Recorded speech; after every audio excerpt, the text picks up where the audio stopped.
자, 이제는 특징주로 넘어가 보도록 할게요. 오늘 AMD 뭐 꼭 봐야죠. AMD는 뭐 어드밴스드 마이크로 디바이시스인데 그냥 AMD로 이 사명도 바꿨어요. 그래서 정규장에서는 2.8% 올랐는데 시간 외에서 아까 5% 오르는 것까지 봤다가 직전에 한 4%대 확인을 하고 왔는데 반도체 칩 설계 기업입니다. 뭐 CPU와 GPU 다 설계하는 기업이에요. 일단 CPU 시장에서는 인텔의 경쟁자로 꼽히고요. GPU에서는 엔비디아의 경쟁자로 꼽힙니다.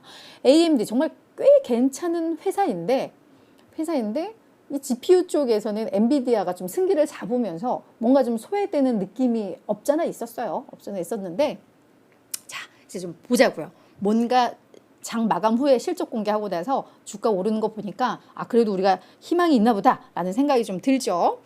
매출은 전년 대비 18% 감소했습니다. 엔비디아하고 좀 다른 이유는 CPU도 있잖아요.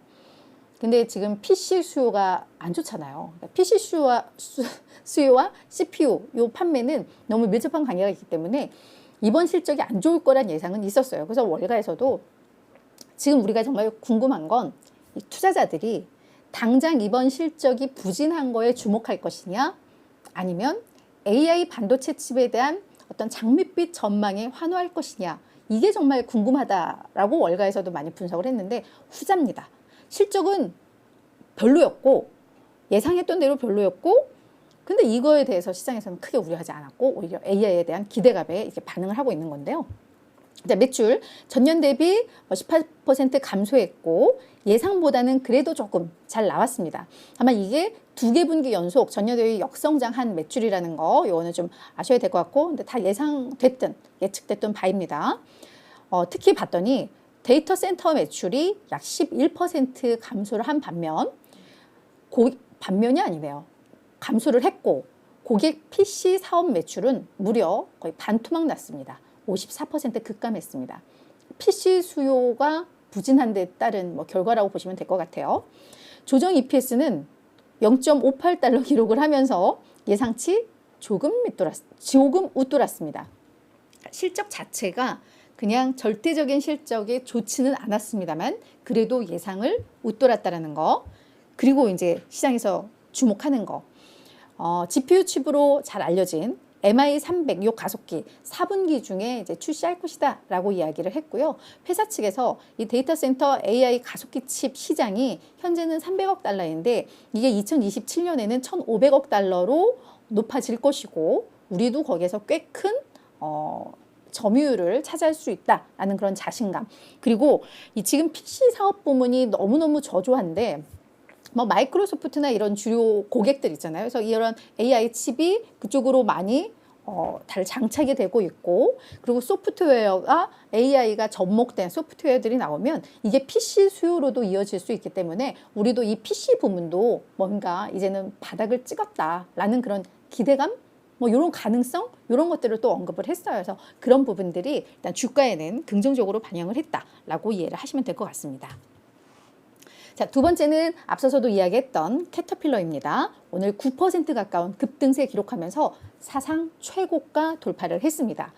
미국의 중장비 제조업체인데요. 매출액이 22% 증가하면서 예상치 훌쩍 뛰어넘었고요. 조정 EPS는 무려 75% 급증을 하면서 와, 이건 정말 상당한 어닝 서프라이즈를 기록을 했습니다. 시장에서는 4.57달러 예상했는데 이게 5.55달러로 나왔거든요. 이거 완전 대박 서프라이즈죠. 거기에다가 수주 잔고가 307억 달러를 기록하면서 전년 대비 22억 달러 늘었습니다. 가뜩이나 매출도 늘었는데 앞으로 예비 매출이라고 할 수 있는 수주 잔고가 엄청나게 쌓여 있다는 거죠. 그래서 이런 부분들이 이번에 실적 이건 정말 찐이다 찐 이런 분석이 나온 겁니다. 영업이익률도 당초 13.6에서 21.1%로 개선이 됐어요.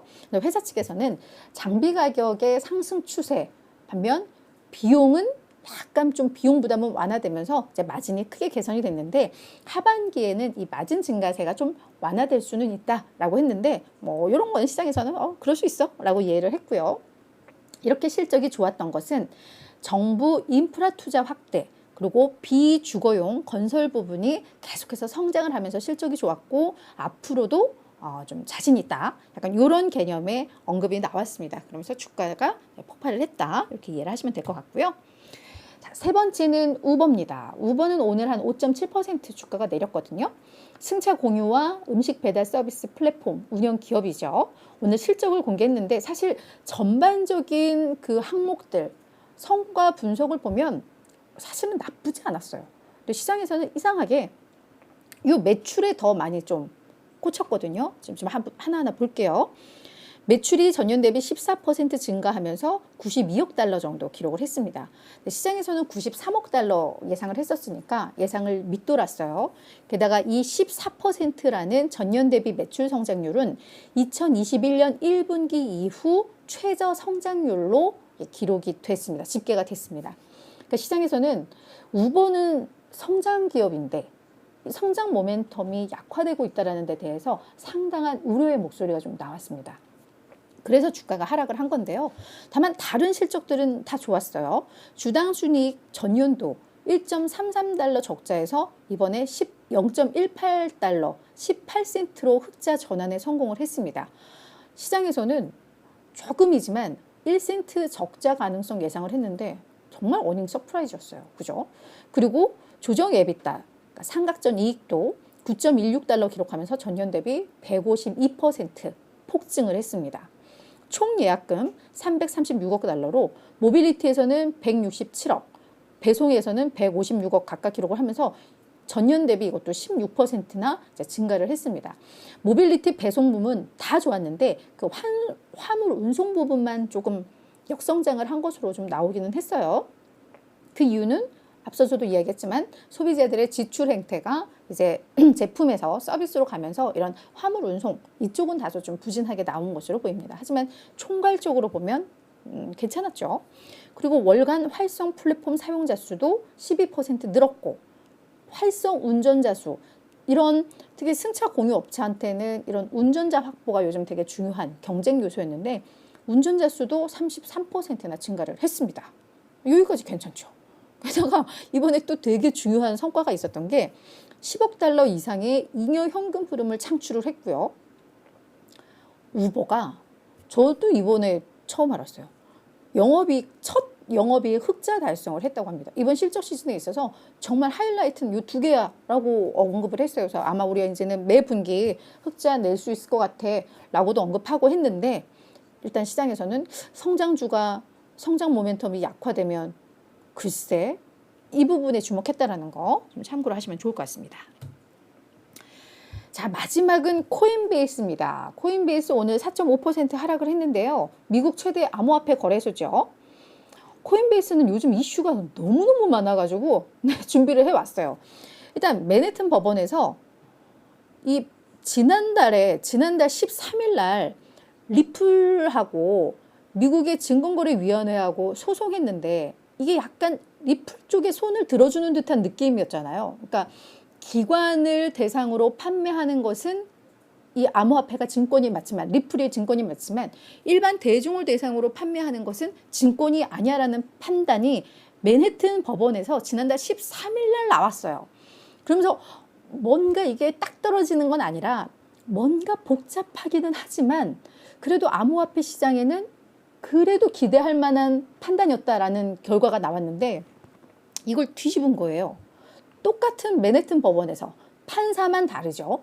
맨해튼 법원에서 판매 방식과 상관없이 모든 암호화폐, 가상화폐는 증권이야 라고 판결을 해버렸어요. 그러면서 지난달 13일에 요 리플 소송을 염두한 것처럼 나는 그 판결에 동의하지 않아 라고 판사가 이야기를 했습니다. 이번 소송은 뭐였냐면은 우리 그 권도형이 증권거래위원회를 대상으로 소송을 제기한 거거든요. 그러니까 증권거래위원회에서 이런 증권법 위반, 이런 사기 혐의로 권도형을 소송을 걸었어요. 그랬더니 권도형이 지난달 13일에 이 리플 소송 요 결과를 보고 나서 요 결과 봐봐. 이거 증권 이거 아니라잖아. 그 소송 기각해 주세요라고 소송을 건 건데 그거에 대해서 아니야 증권 맞아 라고 언급을 한 겁니다. 그런 지금 소송인데 같은 곳에서 다른 판결이 나오면서 또 다시 셈법이 너무 복잡해졌다라는 거, 그게 하나의 주요 이슈였고요. 두 번째, 회사 측에서 뭔가 그냥 속 터지는 내용을, 그러니까 그동안 이게 혼자 앓다가 이제 발표를 한 거예요. 이 미국 증권거래위원회가 우리한테 법적인 절차를 밟기 전에 우리한테 요구했던 게 뭔지 알아? 라고 하면서 이제 이야기를 한 거예요. 비트코인을 제외하고 모든 암호화폐 우리 거래소에서 다 상장 폐지시켜 라는 걸 요구했어 라는 걸 언급을 했습니다. 그러니까 지금 증권거래위원회의 원하는 방향성은 이거다. 비트코인 빼고 나머지 다 폐지시켜. 다 증권이야 라고 언급을 하는 뭐 그런 분위기 또 읽을 수 있었다라는 거. 자, 근데 이런 여기까지만 보면 이제 진짜 좀 암울하네 싶은데, 카나코드 제뉴이티에서는 오늘 또 코인베이스를 너무 긍정적으로 평가를 했습니다. 투자 의견 매수와 함께 이걸 유지를 하면서 목표 주가를 종전 70달러에서 140달러로 100% 상향 조정했습니다. 앞으로 주가 50% 오를 수 있다라고 이야기를 한 거거든요. 왜냐? 지금 현물 비트코인 ETF 뭐 승인 절차 밟고 있고, 뭐 SEC에서는 계속 이거 조금 안 돼 뭐 이러고는 있는 상황이지만, 운용사들이 요 현물 비트코인 ETF 승인을 받기 위해서 다양한 보완책들을 마련하고 있잖아요. 그 중에 또 하나가 이 코인베이스를 시장 감시 책임자로 지정을 해서 우리가 이 시장이 견조하게 잘 돌아가도록 해볼게, 노력할게, 뭐 지금 이제 그렇게 한단 말이에요. 그래서 이렇게 시장 감시 책임자로 코인베이스가 지정되고 있다는 건 코인베이스에 대한 어떤 신뢰감, 이 시장에서의 위치, 이런 것들을 파악할 수 있다는 점에 있어서 긍정적이다. 이거 말고도 다양한 어떤 뭐 물리적인, 긍정적인 뭐 그런 배경들이 좀 있으니까 코인베이스 뭐 주가 좀 지지부진할 때 뭐 매수 기회로 삼자. 뭐 약간 이런 의견이었어요. 그래서 이런 내용이 있었습니다만, 오늘 이 맨해튼 법원의 이 판결이 이게 조금 좀 크게 작용을 하지 않았나라는 생각이 좀 듭니다.